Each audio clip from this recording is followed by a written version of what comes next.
Ito po si Desiree. Bale, tatanungin ko lang po yung kung ano yung pinaggagawa ng kanyang amo. Kasi malayong, at nakita, nang dumating ho siya dito, tulala eh. Nakita namin na tulala siya, nawala siyang nawala siyang, parang wala siya sa pag-iisip.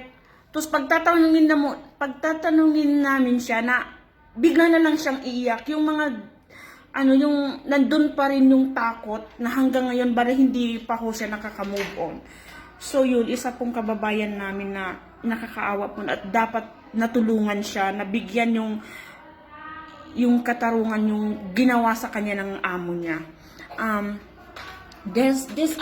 ba yung mga naranasan mo yung hanggang yun parang hindi ka pa nakaka-move on? Yun nga, bali, sinaktan ako ng amo ko pagka hindi, pagka may nabasag, may nasira, binabato nila ako ng gamit.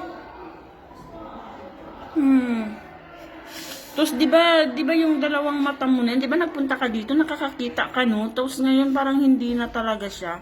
'Di ba? Nagbe-blurred na. Hindi na talaga ako makakita. Kung isang mata ko, hindi na talaga makakita. Oo, parang napansin nila. Alam mo, sa baba, tulala ka nga eh. Yung nakita ka namin, tapos sabi ni Emily na paakyatin ka na. Yun. Tapos pinapakain niya ako, bibigay naman sa akin. Expired na ako, most cheese. Tapos, Naman, no? yung pagkain galing sa rep, 5 araw na doon, 6 na araw, saka ipapakain sa'yo. Walang init-init. Tapos yung mga mo, tingnan ko yung kuko mo.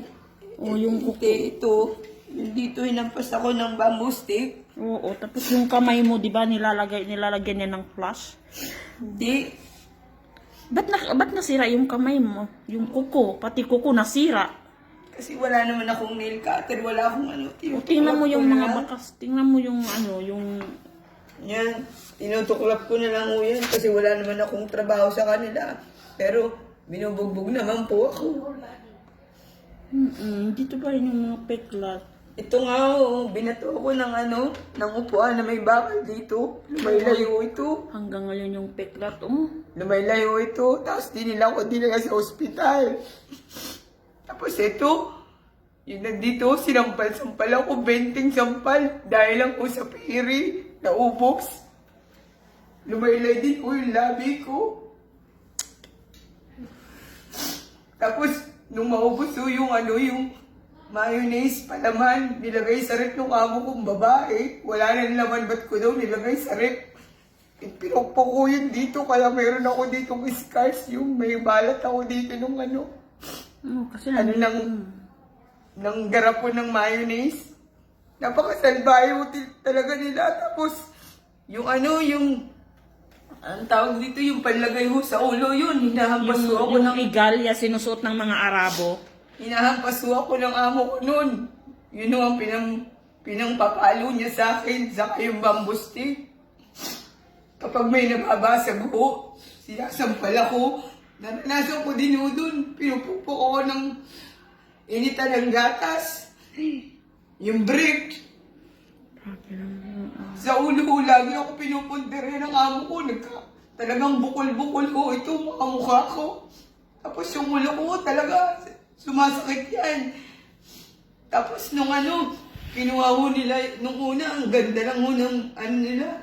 Binigyan nila ako ng higaan, Tapos sabi nila ho, mangkukulam ako, kaya kinuha nila lahat ng gamit ko.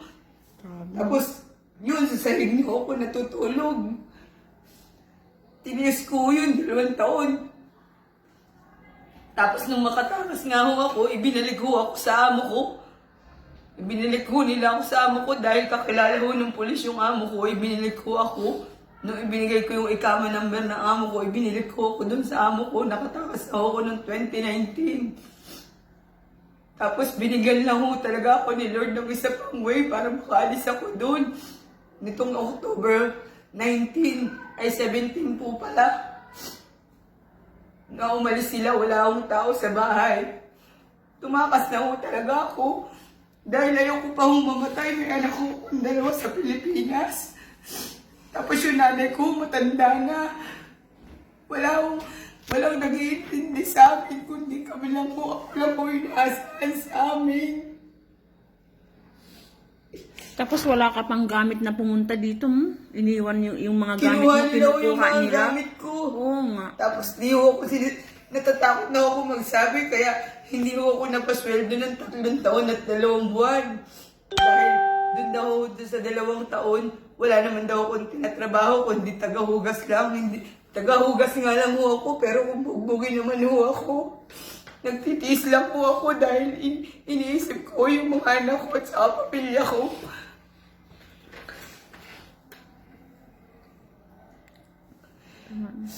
Yun ho ang nangyari sa akin. Tapos, pag may nabasag na gamit sa akin binibintang,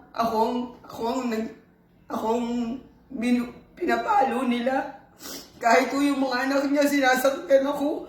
Tapos sinuhubaran ako ng anak niyang babae.